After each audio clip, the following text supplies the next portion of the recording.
Wardha home guard मार्फत एक पेड़ माँ के नाम उपक्रम पोलीस स्टेशन वाईज वृक्षारोपण करीत समाजाला दिला संदेश। साप्ताहिक कवायत दरम्यान जिल्हा होमगार्ड कार्यालय वर्धा मार्फत एक पेड़ माँ के नाम वृक्षारोपण केले।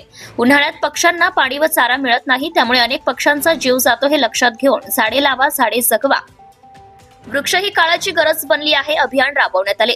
यापूर्वी होमगार्ड मार्फत अनेक उपक्रम राबवण्यात आले, परंतु हा उपक्रम प्रथमच police station Deoli, Sevagram, Selu, Sawangi, Pulgaon, Wardha, Sindi police station अधिकारी इन्चार्ज व सैनिकांनी वड, पिंपळ, मोह, बदाम अशी मोठी सावली देणारे वटवृक्ष लावून समादेशक अधिकारी वर्धा यांच्या उपस्थितीत वृक्षारोपण करीत समाजाला संदेश दिला आहे। जिल्हा समादेशक होमगार्ड तथा अप्पर पोलीस अधीक्षक वर्धा यांच्या मार्गदर्शनात राबवण्यात आलाय।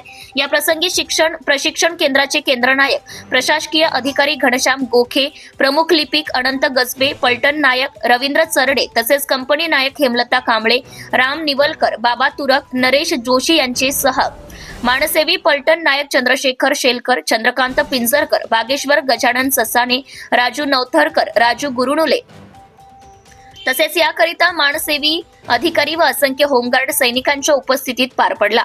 Bureau reporter Amol Thackeray, Navswarajya news प्रतिनिधी Wardha. Subscribe now and press the bell icon. Never miss an update.